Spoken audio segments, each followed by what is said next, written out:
Welcome back to Neuroconvergent Leadership, where we talk about effective communication in the STEM workplace. I'm Jeremy Doran, and I help excellent contributors make the transition into becoming excellent managers and leaders. Are you excited about political season? The ads, the arguments, and the absurdity of so much of it? Today, we're going to talk about how people weaponize words and use labels to win political arguments. Sounds fun, right? Well, it is political season. I personally barely got through the primaries. And now we're gearing up for the heavy-duty battles. All of those advertisements and the commercials, they just wear me out.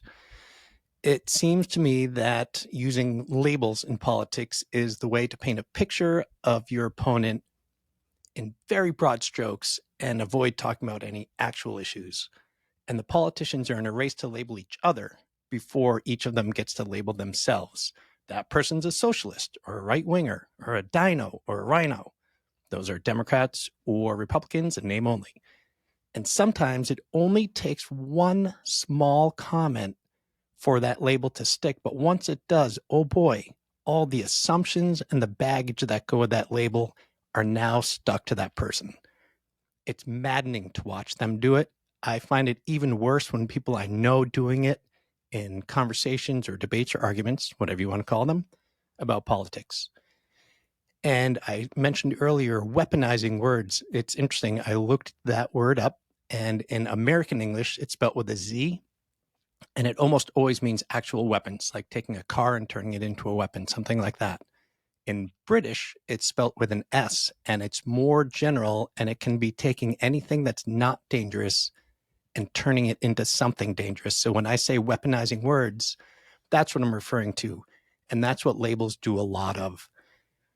Give you two examples of times that it's happened to me. I one time was having a conversation and I mentioned how much I liked the book, The Fountainhead. Now, I know Ayn Rand is very controversial, but I happen to really like that book. Someone in the room did not like Ayn Rand at all. And he said, oh, so you're one of those quote unquote fans of Ayn Rand. You belong to the Ayn Rand Institute and go along with all of her ideas. I was really taken aback. I do not belong to the Ayn Rand Institute. I told him, I think that institute tries to shape people's social and political beliefs far beyond what Ayn Rand ever actually wrote. And it's the opposite of what I got out of the books. What I got out of the books was the fact that we should all learn to think for ourselves and not fall into the trap of letting others tell us what to believe. He shook his head and he said, no, that's not what her books are about. It's about the selfish and the powerful exploiting the weak for their own financial gain. I'm like, really? Is that what you got out of the book?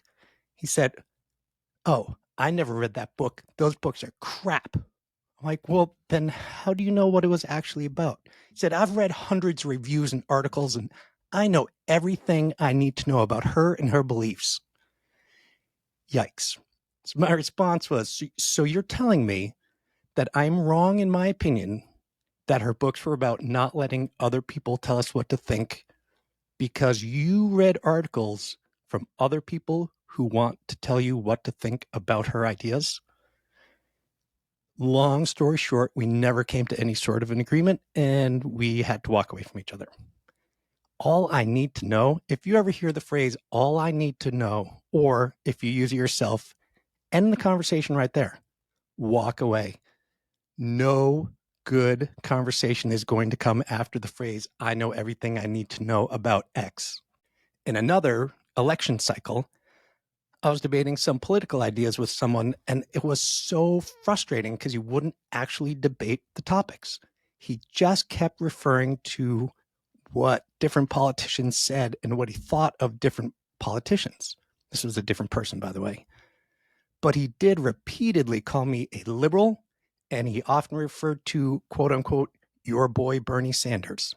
And I can tell you, he did not mean either of these things as a compliment. It was really frustrating. And I said, if you think I'm a liberal, you name 5 topics and I will tell you my position on them. And let's see if I'm really liberal, really conservative, or what.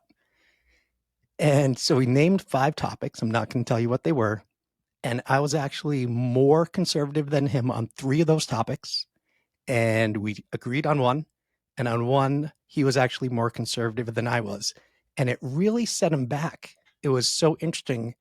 Once he had labeled me a liberal, he truly believed that my position was going to be whatever he viewed a liberal as. And these were things that we had never once talked about. He just made the assumption. So the liberal carries so much baggage with that label. Conservative carries so much baggage. Whatever label you put on someone, there's so much baggage attached to it. It makes conversations completely useless. I didn't label that myself. He labeled me a liberal.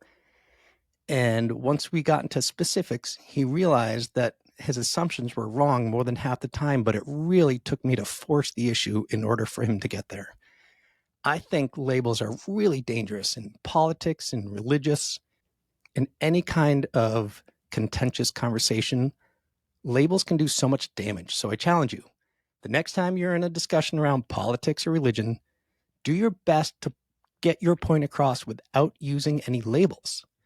And if the other person uses a label, stop and ask them what they think that label means. The answer is likely going to be something like, you know exactly what it means, or it's going to contain another label in there, or it's going to be just so broad and vague that it won't really mean anything. Try to get them to drill down to the specific topic and then debate just those specific topics. And if you ever hear someone say, I know all I need to know about X, just walk away. Those are my thoughts on labels. In a future episode, I'm going to want to talk about the use of bromides in conversations, and I want your help. I'm not talking about the compound containing bromine. The bromide I'm talking about is a common saying or proverb that's obvious, but usually not that helpful. Like, when life hands you lemons, make lemonade. Sometimes they're good reminders of things, but often they're just throwaway comments so that you don't have to really think about your response. So, what I'm asking for is your help. Will you please go to my website, neuroconversantleadership.com, go to the contacts, and share a bromide that you find particularly interesting, whether that means it's actually useful or it's not useful at all, and give me the story behind it. I'd love to use your example in that episode. Thank you so much for listening. I hope you have a great day.